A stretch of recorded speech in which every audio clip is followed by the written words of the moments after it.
നമസ്കാരം. Raf talk ഫുട്ബോളിലേക്ക് അവർക്കും സ്വന്തം. വേൾഡ് കപ്പിലെ നിലവിലെ ചാമ്പ്യന്മാരായ അർജന്റീന നാളെ ആദ്യ മത്സരം കളിക്കാൻ ഇറങ്ങുന്നു. നാളെ എന്ന് പറയുമ്പോൾ നമുക്ക് സാങ്കേതികമായിട്ട് ഇന്ത്യൻ സമയം മറ്റന്നാൾ രാവിലെ 6:30 കളി.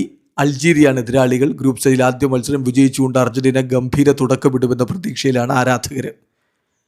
കളിക്ക് മുന്നോടിയായിട്ട് അർജന്റീനയുടെ ക്യാമ്പിൽ നിന്ന് വരുന്ന ശുഭവാർത്തകളാണ്. ഒരാളല്ലാതെ ബാക്കി എല്ലാ താരങ്ങളും അവൈലബിൾ ആണ്.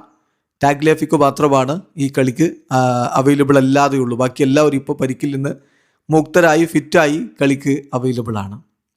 അപ്പോൾ അർജന്റീന കോച്ച് ഇന്നലെ 2 സ്കീമുകളാണ് അദ്ദേഹത്തിൻ്റെ ട്രെയിനിങ് സമയത്ത് പരീക്ഷിച്ചത് എന്നാണ് ഗാസ്നഡൂൾ റിപ്പോർട്ട് ചെയ്യുന്നത്.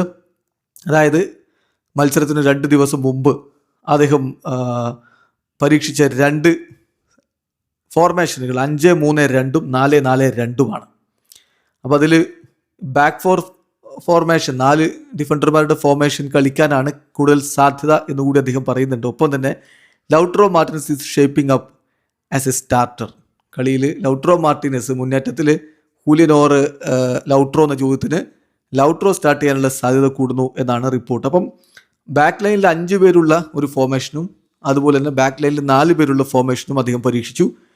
അത് രണ്ടും നമ്മളൊന്ന് പരിശോധിക്കുകയാണ്. TYC സ്പോർട്സ് ഇത് റിപ്പോർട്ട് ചെയ്യുന്നുണ്ട്, TNT സ്പോർട്സ് ഇത് റിപ്പോർട്ട് ചെയ്യുന്നുണ്ട്. എല്ലാവരും അർജന്റീൻ മാധ്യമങ്ങളൊക്കെ റിപ്പോർട്ട് ചെയ്യുന്ന നമുക്ക് വിശ്വസിക്കാവുന്ന കാര്യങ്ങളാണ് ഇതൊക്കെ. ഗോൾ കീപ്പറായിട്ട് എമിലിയാനോ മാർട്ടിനസ്, ഡിഫൻസിൽ ലിച്ചാൻഡ്രോ മാർട്ടിനസും ഓട്ടാമെൻഡിയും അതുപോലെ തന്നെ ക്യൂട്ടി റൊമേറോയും ഒരുമിച്ച് 3 സെൻറ്റർ ബാക്കുമാർ ഒരുമിച്ച്. ഇരു പാർശ്വങ്ങളിലായിട്ട്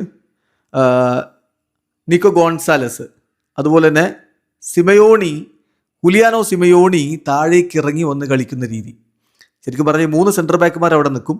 മധ്യനിരയോട് ചേർന്നുകൊണ്ട് 2 പാർശ്വത്തിലായിട്ട് നിക്കോ ഗോൺസാലസും ഹുലിയാനോ സിമയോണിയും ഉണ്ടാകും എന്നാണ് ലഭിക്കുന്ന വിവരം. അപ്പോൾ അവരെ കൂടി ചേർത്തിട്ടാണ് ഈ 5 ഡിഫൻസ് എന്ന് പറയുന്നത്.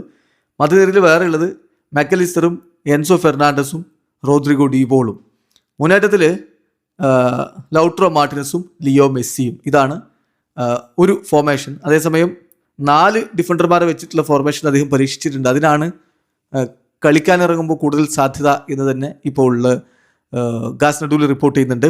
അതായത് ഗോൾ കീപ്പറായിട്ട് Emi Martinez, Dibu Martinez, then ഡിഫൻസിൽ മൊണ്ടിയിലും റൊമേറോയും ഓട്ടാമെൻഡിയും മെദിനയും, പിന്നെ ഡീബോൾ, മെക്കലിസ്റ്റർ, എൻസോ ഫെർണാണ്ടസ് എന്നിവർ മധ്യനിരയിൽ, അൽമൈഡയും മെസ്സിയും ലൗട്രോ മാർട്ടിനസും മുന്നേറ്റത്തിൽ. അപ്പോൾ ഇങ്ങനെ ഈ 2 ഫോർമേഷനുകളാണ് അദ്ദേഹം പരീക്ഷിച്ചത്.